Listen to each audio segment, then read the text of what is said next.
Fala, galerinha, a professora Tabita aqui juntinho com vocês, nessa que é a nossa aula 12.1. Olha a professora pegando a colinha.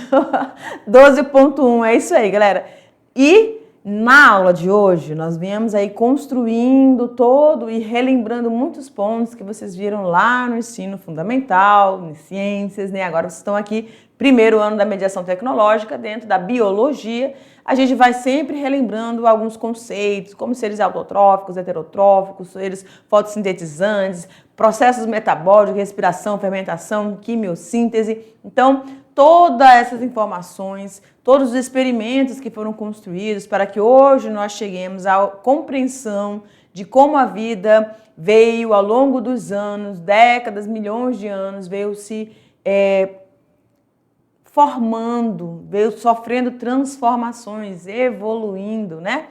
Aí a gente falou nas últimas aulas sobre os reinos, reino monera, reino protista, e aí eu tenho certeza que você ficou assim, mais professora, eu fiquei assim, achando que assim foi tão breve, né? Então, era uma introdução sobre esses reinos e logo mais à frente a gente vai começando todos os grupos.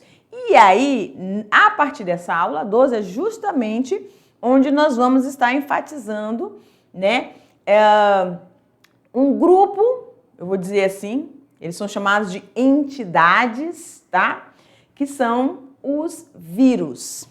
Então, para alguns, existe uma disputa, uma briga, uma rixazinha, né, científica, para aqueles que consideram eles como seres vivos, né, porque tem características, a gente vai já ver nessa aula, e outro grupo que defende que ele não pode ser classificado, tanto que quando a gente fala lá da classificação de Whittaker, de 69, nós falamos disso nas aulas, né? Nós temos 5 reinos que são bem entendidos por toda a área científica, como reino monera, protista, reino fungi, reino plantae e reino animalia.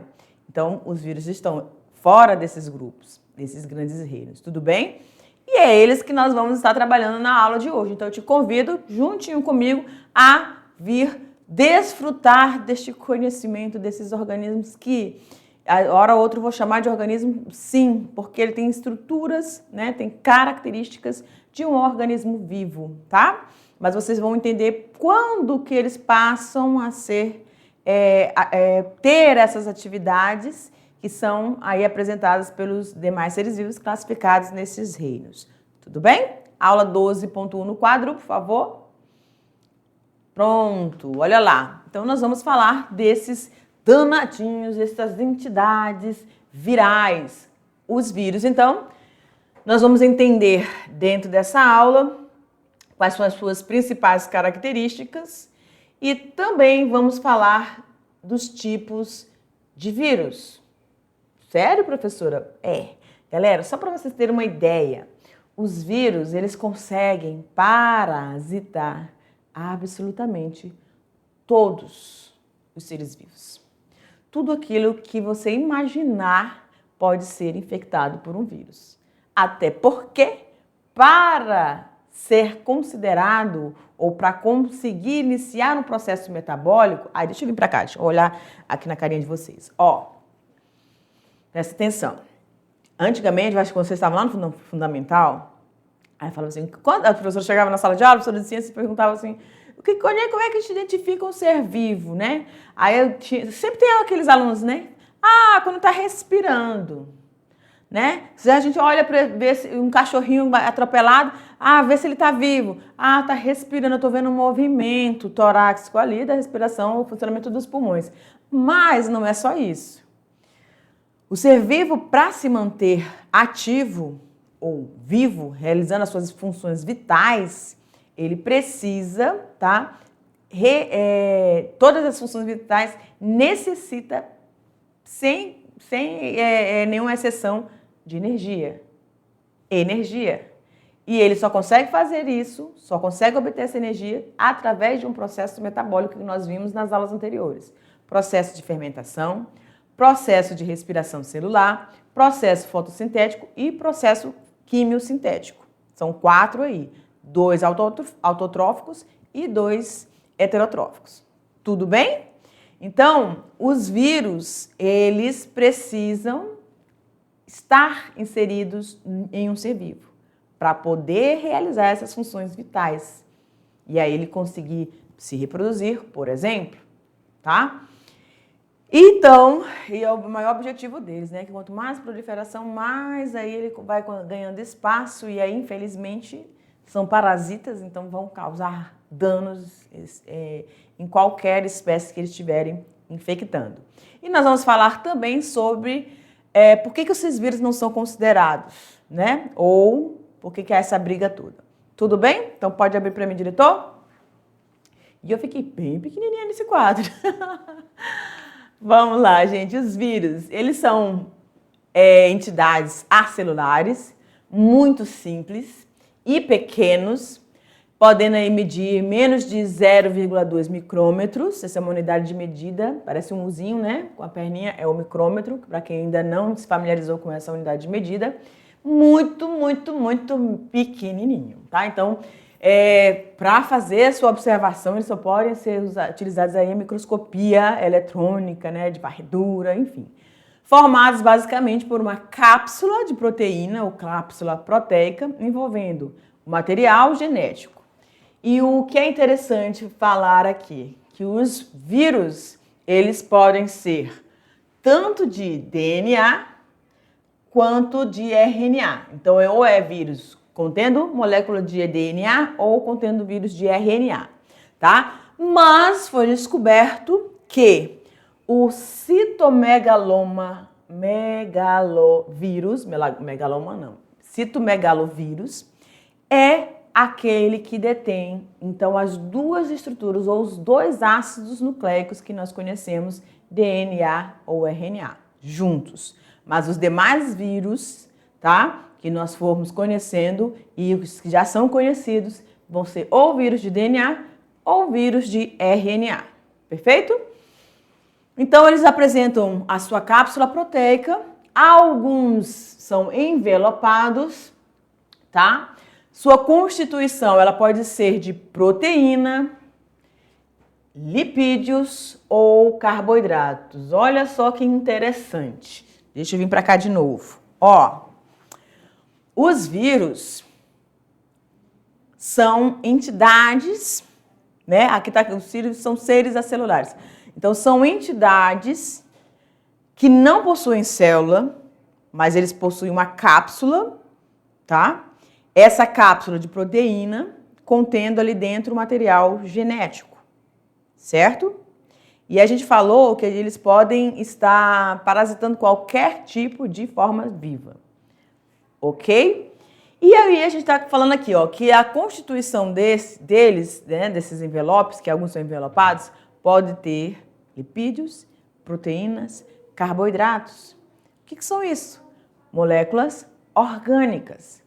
Então, eu acredito que é nessa aula, ou nas aulas que vão vir para frente, a gente vai falar aí dessa teoria, né, de como que os vírus surgiram. Então, há aquela compreensão que os vírus vieram acompanhando todo o desenvolvimento das formas de vida, das mais simples, das mais complexas, desde o seu início, né? Então, elas estão ali, eles estavam acompanhando todas essas formas de vida. Faz muito sentido, né? Porque, de alguma forma, os organismos, eles têm suas defesas, eles vão ter formas de adaptação, mas eles precisam ter os seus inimigos naturais. Eles precisam ter algo que possa, sim, fazer aquele controle populacional.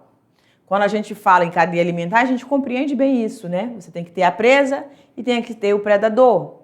Toda presa precisa ter o seu predador para fazer esse controle. E na vida microscópica, você também tem que ter a presença desses agentes infecciosos para estar parasitando e, através do que eles podem provocar no organismo, ou seja, as enfermidades, as doenças, esse indivíduo chegar a óbito. Então, faz parte da lei da vida, tudo bem? Então, nós fomos juntos caminhando, evoluindo. E aí, os que, segundo a lei de Darwin, na seleção natural, os mais adaptados, não são os mais fortes, os mais bem adaptados sobreviveram e aí conseguem aí perpetuar a espécie, tá bom? Pode abrir para mim, diretor? A palavra vírus, ela vem do latim vírus, que significa fluido venenoso, algo bem ruim, né? Toxina, tá? Algo que de fato tem esse entendimento de que não é benéfico, não vai ser benéfico. Atualmente, ela é utilizada para descrever os vírus biológicos, além de designar metaforicamente qualquer coisa que se reproduza de forma parasitária. Nós os conhecemos muito bem através da gripe, através de doenças aí que surgem, que vão dizimando formas de vida, ebola, né?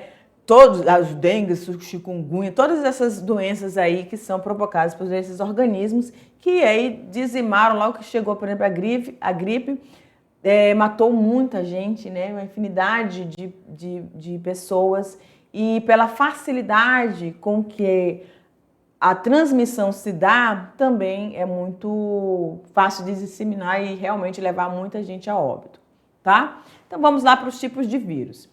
Estes são agentes infecciosos, tem sua classificação mais comum baseada no tipo de material genético, que são os ácidos nucleicos, ou DNA ou RNA, no método de replicação para reproduzir cópias de si mesmo. Então, a gente fala, normalmente nos vírus, a gente não chama reprodução, a gente fala de replicação, ou seja, eles estão replicando o seu material genético quando eles estão parasitando um organismo, tá bom? Fazendo cópias de si.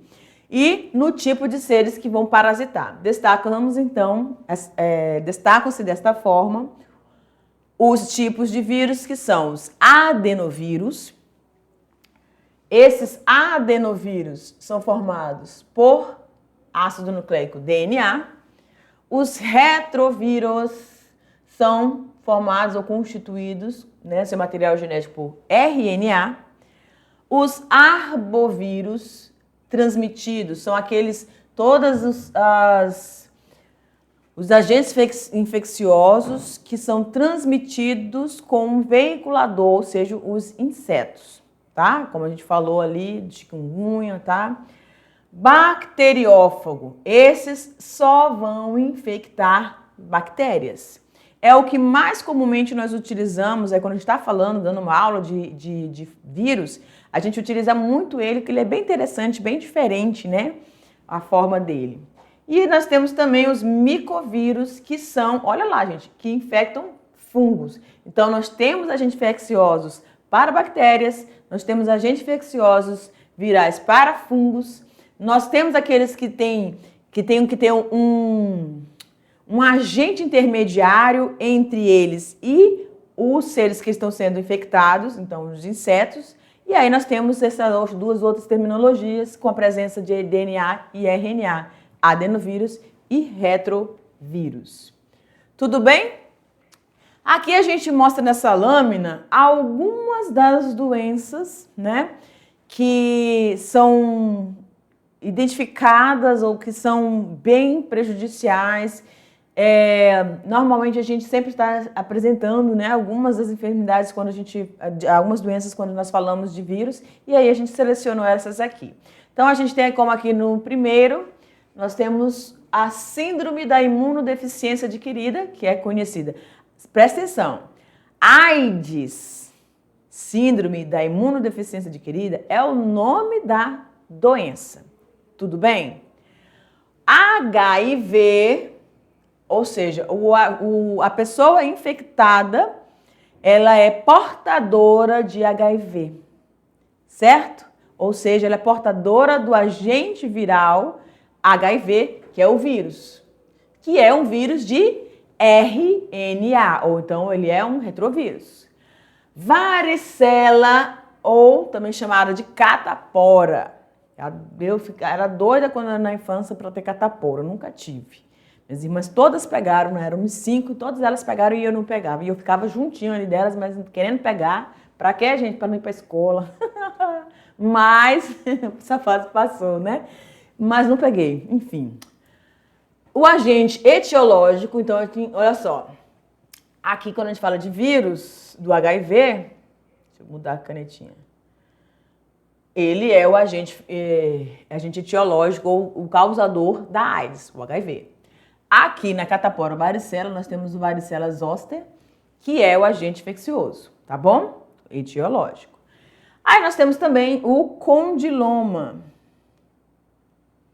Condiloma acuminado, cujo agente etiológico é o HPV. Então a gente mostra o nome em negrito, tá? Tá o nome da doença e o agente etiológico, ou seja, aquele vírus que vai causar aquela enfermidade, tá aqui destacado também, que é o HPV, papilomavírus humano, vírus de DNA. Tudo bem? Aí nós temos a gripe, cujo agente etiológico é o mixovírus influenza ou vírus influenza, que é quando você chega lá no nosso consultório médico, aí ele vai fazer, pergunta o que você está sentindo e tal, e tal, e tal, e tal. Normalmente eles não falam, mas quando você pergunta, você tá com uma influenza, né? Então, às vezes, como a gente, isso é muito do nosso cotidiano hoje, nós entrarmos num quadro viral de gripe, então eles não sondam tanto, através somente, até para agilizar o tipo de atendimento, eles fazem aquela sondagem mais superficial, a não sei quando eles veem uma coisa mais acentuada, alguma coisa mais grave, né? E a outra que os vírus, eles têm esse círculo mesmo de ação. Tem momento que ele está bastante ativo e depois ele parece uma adormecida e depois ele retorna com mais forças e são assim os vírus. Aí nós temos herpes labial.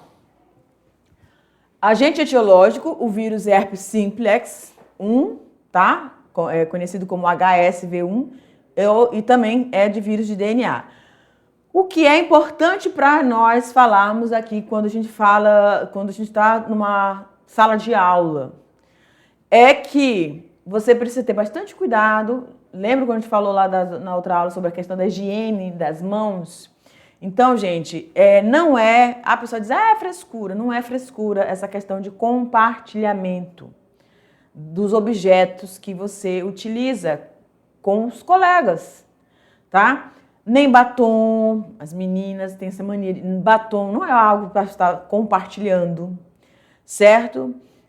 Copo de beber água, sei lá o que mais, canudinho, não é algo para estar se compartilhando. Eu sei que vocês dizem, você é meu amigo, meu camarada e tal e tal. Pois é, mas infelizmente a gente não tem situações de doenças virais que elas são assintomáticas, galera. Ou seja, você não está apresentando sintoma nenhum, você está ali com um agente infeccioso dentro do seu organismo. E você pode estar numa fase em que esteja de transmissão. Então, a gente tem que ter bastante atenção, tá bom?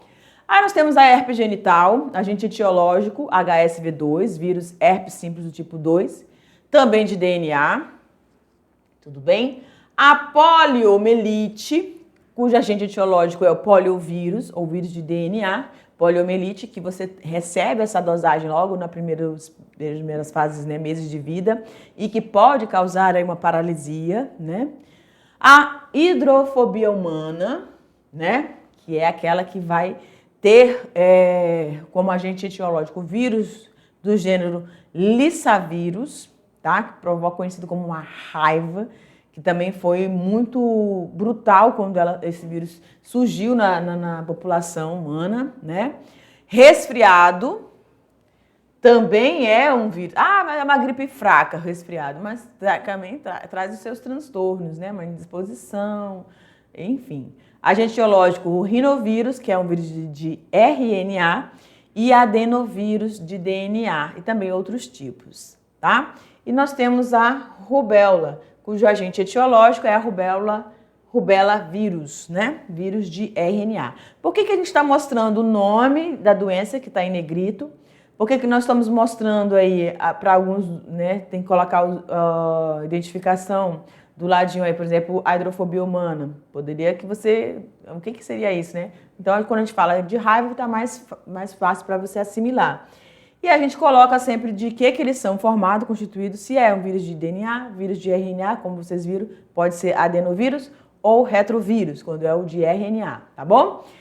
E aí a gente também identifica bem nessas duas lâminas a questão da existência de um agente etiológico. Então, toda vez que a gente falar de agente etiológico quem é que está causando essa doença? Quem é que está provocando a rubéola? Quem é que está provocando a raiva? Então, eles têm um nome, tá? Então, o agente etiológico é o nome desse vírus que está provocando aquela doença. Muito bem, então nós vamos falar agora um pouquinho mais sobre a outra doença, que é a conjuntivite. A conjuntivite, ela também é causada, provocada por um adenovírus. A gente já sabe que o adenovírus é um vírus cuja constituição genética é de DNA, tudo bem? Então, ele pode ser provocado por alergias ou também por infecções bacterianas ou virais. Gente, na fase, no momento em que nós estamos aqui na nossa região norte, nós encontramos, assim, a umidade muito baixa, como não tem precipitação, não tem chuva, então muita poeira, muito acúmulo de poeira, ventos, de vez em quando bate aquelas correntes de vento forte, levando aquela poeira toda. E aí, como eu falei para vocês, as mãos, elas são veiculadores, né? Então, elas podem, você pode pegar num lugar onde está empoeirado, você nem percebeu, né? E aí levar aos olhos. Então, essa conjuntivite, ela tanto pode ser provocada por um tipo de alergia, quando você está com essa sensibilidade maior na região das pálpebras ali dos olhos, mas também pode ser viral ou bacteriana, tá? Considerada extremamente contagiosa, então coçou aqui, pegou em algum utensílio, a outra pessoa pegou, manipulou também, levou aos olhos, ela pode contrair. Sendo transmitida pelo contato com as secreções oculares da pessoa infectada, tá? E aqui a gente tem uma imagem, olha só que imagem bonita do vírus da conjuntivite, né? Aí nós temos a AIDS, que é um vírus de RNA, ou seja, um retrovírus, causada pelo vírus da imunodeficiência humana, HIV, que geralmente é transmitido por meio de relações sexuais. Tem que haver a troca de fluidos, né, nessa relação e também por sangue, tá? Então, o sexo sem uso de preservativo, ele, além de impedir uma gravidez indesejada, também previne aí contra o que a gente chama de agentes infecciosos virais através do sexo, né? E pela troca de fluidos corporais, certo? O sangue também entra aqui nessa situação. E aqui a gente também tem uma foto, uma imagem mostrando o vírus do HIV. Vocês podem ver, ó, que eles são bem diferentes, né? A estrutura deles, mas isso aqui tudo é uma cápsula proteica, tá? Então, esse aqui ainda parece assim umas coisas de ET, né? Olha só. Ainda tem uns triângulos aqui, é um design muito doido dos vírus, ok? Então, existem 3 tipos de vírus influenza. O influenza A, B e o C. O vírus influenza A e B são responsáveis por epidemias sazonais, ou seja, eles aparecem, somem um pouquinho, aparecem, vêm com força depois, né? Sendo que o vírus influenza A é responsável pelas grandes pandemias. Então, nós temos 2 termos aqui, tá? As epidemias e as pandemias. Então, as pandemias, elas pegam várias regiões, elas não ficam somente concentradas numa área, tá? Como as epidemias, certo? E eles são, então, aí estão conosco já há muito tempo, né? O vírus da influenza, tanto A, B e C, e aí trazendo aí todo o mal-estar que a gente também aqui nessas aulas não vamos estar falando dos sintomas, prevenção, essas coisas não, tá bom? Mas já de praxe a gente fala, né? Quando se trata de vírus, tá, galera? O que você combate? Os sintomas. Eu tô com muita febre, tô sentindo calafrio. Eu tô com muita dor de cabeça, tô com muita dor no corpo, tá? Então você usa um antitérmico, um analgésico para parar uma dor, mas você não vai utilizar um remédio para a medicação para matar o vírus, certo? O nosso sistema imunológico mesmo vai driblando isso e você, ao ser vacinado contra um determinado vírus, porque cada vacina tem uma ação específica.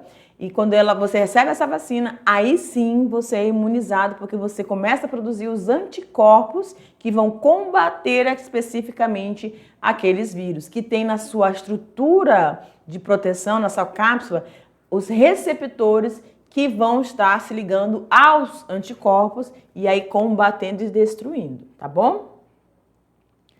A gripe H1N1 ou influenza A é provocada pelos vírus H1N1, um subtipo do influenza, vírus do tipo A, tá? Então, é um subtipo do influenza A, H1N1. É resultado da combinação de segmentos genéticos dos vírus humanos da gripe, do vírus da gripe aviária e do vírus da gripe suína. Pensa num negócio ruim. A palavra vírus já diz que o negócio não é bom. Aí você junta o vírus da gripe, a gripe aviária e a gripe suína, junta tudo e faz o pacote e aí tá aí o H1N1. E olha o design dele, né? Bem diferente dos demais que a gente mostrou agora há pouco para vocês, mas todos eles, como eu estava falando ali dos receptores, ó, esses pontinhos azuis, são os receptores aí que vão tentar driblar o sistema imunológico, tá? Não tentando se conectar, mas os anticorpos vão se conectar porque eles são produzidos a partir dessa sensibilidade desse vírus, tá? Os vírus influenza A são ainda classificados em subtipos de acordo com as proteínas de superfície, hemaglutinina, tá? E neuraminidase. Tudo bem? Então, há toda uma contextualização, toda uma descoberta de como que esses vírus funcionam. Primeiramente, quando a gente tem uma ação de uma epidemia, a gente tenta identificar a origem desse vírus, onde foi o primeiro local, que a primeira pessoa foi infectada, o que essa pessoa estava fazendo, o que ela compartilhou, para entender como é que funciona o sistema de transmissão dessa doença e a ação, a velocidade com que esse vírus entra no organismo, onde ele vai parasitar especificamente, porque cada um deles também vai ter uma preferência por uma estrutura, um órgão no nosso organismo, e aí qual é a velocidade que ele faz essa infecção, tá? Questão de horas, questão de dias, semanas, tudo bem? Identificando tudo isso, aí você vem aí com uma ação para combatê-los, né? Os vírus da hepatite A e E podem ser transmitidos através da água e de alimentos contaminados com materiais fecais, gente. Presta atenção. Hepatite pode ser transmitido através desse contágio, esse contato com os materiais fecais. Então, o que está falando aqui? Higiene, a falta de higienização. O uso contínuo lá no banheiro. Tem gente que tem esse hábito, vou fazer só um xixizinho. Gente, ainda mais quando você está no banheiro público, você não sabe quem são as pessoas, você não tem como. As pessoas não vão aparentar muitas das doenças que elas têm, entendeu? Então você tem que ter muito cuidado, muita atenção. Quem tem que ter cuidado por você é você mesmo. Pelo contato também com sangue contaminado, tá? E por via sexual, B, C e D. Os vírus têm períodos de incubação diferentes, como a gente estava falando ali, para o tempo que ele vai se desenvolver. E em muitos casos, os doentes são assintomáticos, ou seja, eles não vão apresentar nenhuma febre, nenhuma dor de cabeça, nenhum mal-estar. E aí, como é que eu vou saber que essa pessoa está infectada se ela não está sentindo nada? Tá entendendo? Esse é o problema, um dos problemas das doenças virais. São esses benditos que não apresentam ou não provocam nenhuma sintomatologia no indivíduo infectado, que aí fica difícil de você diagnosticar, e aí quando você pensa que na pessoa o vírus já se dissipou porque a pessoa andou por tudo quanto foi canto, não estava sentindo nada, não estava limitado, não estava impedida de fazer essa circulação, né? Então, o órgão que é preferencial da hepatite é o fígado, né? Por isso o nome aí dele, da doença, tá bom? E o vírus é hepatite vírus. Tudo bem? Aí da raiva. A raiva é uma doença mortal para o ser humano e também para os animais. Existe nos animais selvagens que pode ter contato com animais domésticos ou seres humanos. Aí a gente está Quando você olha essa imagem do vírus da raiva, não lembra uma bactéria, gente? Olha que interessante. Lembra uma bactéria, tá? Até os pinizinhos da bactéria, só tá faltando aí o flagelo, não é? É, mas não é, é um vírus, tá? E é o vírus da raiva.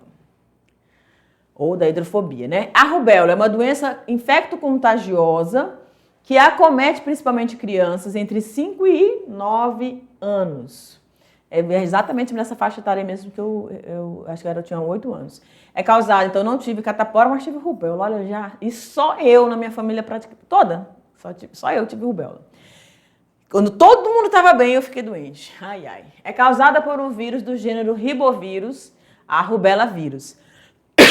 A transmissão acontece de uma pessoa a outra, geralmente pela emissão de gotículos de secreções respiratórias dos doentes. Então, quando a pessoa está ali falando e tal, a gente brincando, ela está, na verdade, transmitindo, né?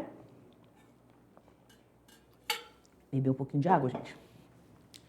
Aqui nós temos, ó, a imagem linda, né, dos vírus. Eu sou meu doido por esses bichos. Tanto vírus, fungos e algas, eu acho fantástico os designs desses animais, desses organismos, né? No caso aqui, essa entidade aqui. Tudo bem? Esse agente infeccioso.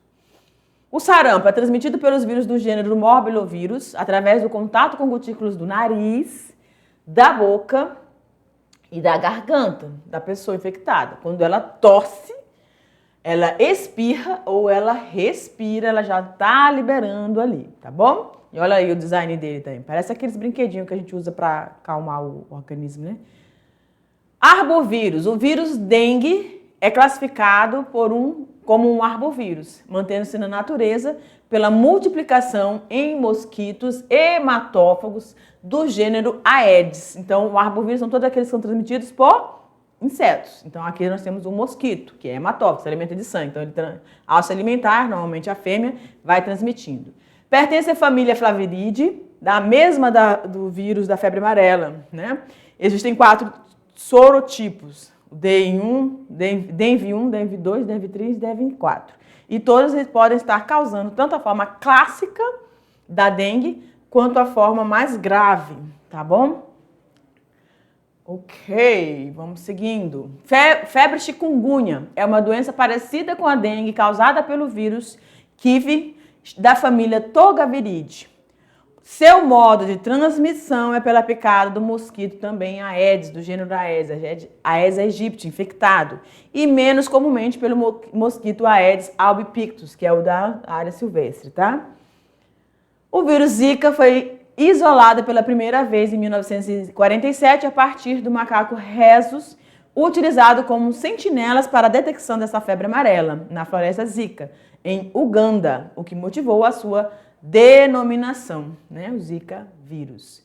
A febre amarela é uma doença infecciosa aguda de curta duração, no máximo aí 10 dias, gravidade variável causada pelo vírus flavivírus, que ocorre na América do Sul e na África.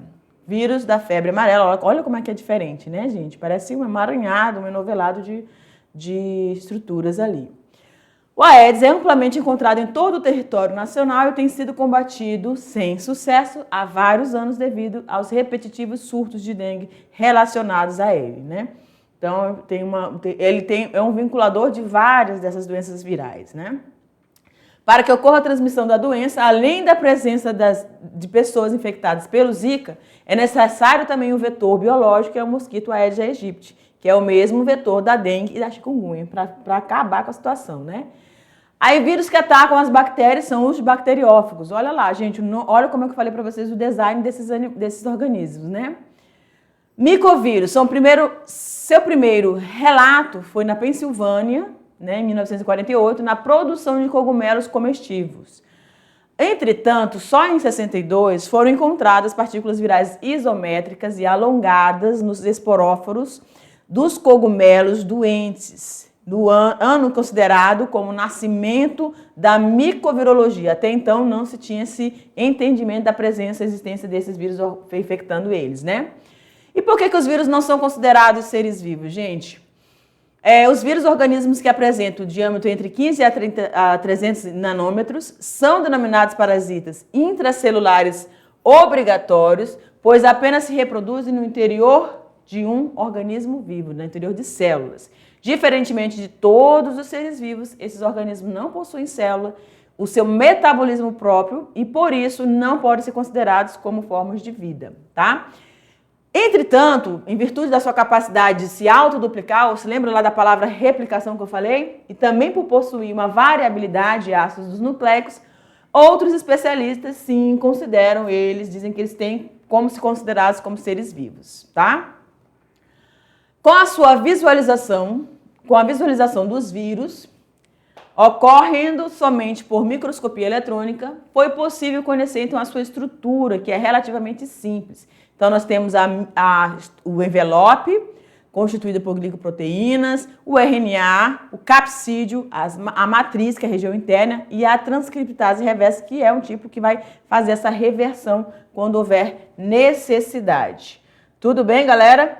Então a gente vai finalizando aqui a nossa aula, certinho? E a gente vai estar retornando com vocês na nossa atividade, na nossa revisão, na verdade, na nossa revisão de sala de aula. Tudo bem? Eu te espero até lá. Tchau, tchau.